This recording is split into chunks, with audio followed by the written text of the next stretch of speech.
Lauren Cruz joining us today here on the Meeting House on Faith Radio. She is the author of the book, Strength of a Woman, Why You Are Proverbs 31. Well, as we begin to wrap up our conversation today, Lauren, could you maybe give us a couple of examples of some of these women whom you included in this book? Sure thing. So one that comes to mind is the verse that talks about she leans in and watches the way of her family and does not eat the bread of idleness.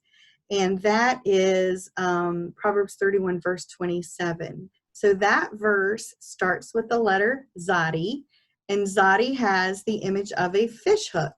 And if you think of a fish hook, it's usually something you're captured, right? When you're hooked, you're hooked and drug away.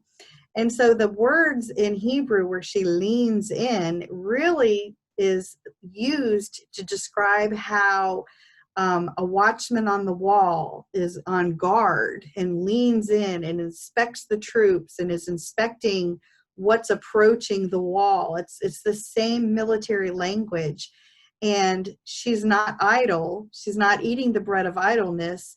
And because she's watching, because she's on high alert, because she's, as a watchman on the wall, her family is not going to be hooked and carried into captivity because she is there and she's going to pull back and she's going to do everything she can as a watchman on the wall to prevent her family from being taken captive. And so that's one example of, how that word is used. And so the person that I shared about, she talked about how her son actually became addicted to drugs, and she felt she was a failure.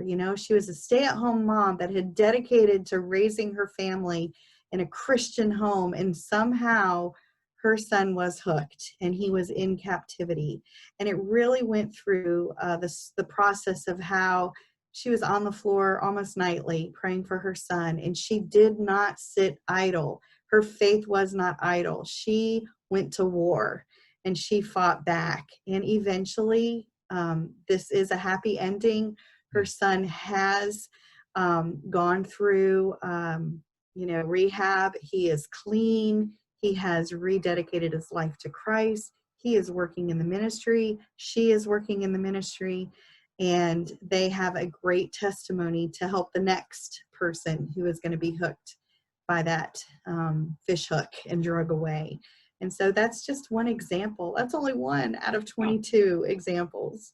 And that is so cool as you take these different Hebrew letters and what you had to say about the images. I believe the word is pictograph, right. of these Hebrew letters, that in addition to just the lettering and what the part of the writing, they also tell a story by the way that the letters are shaped, I guess. Is that correct? They do. Am I getting Yes. that right? Yeah, if you look at some of the letters, you can see the image behind it. I have one is a gimel, which looks like a camel foot, and the image behind gimel is a camel. Zadi looks like a hook when you see the letter. Hay has a little window in the corner, and its image is a window. And so that helps you memorize the letters. It helps you memorize what the verse means, because the image of that letter relates to the verse. And so Hebrew and speaking Hebrew it's verbal. It's a very verbal language. The Jewish people spend a lot of time trying to memorize scripture, and these are just little mnemonics to help them memorize the scripture.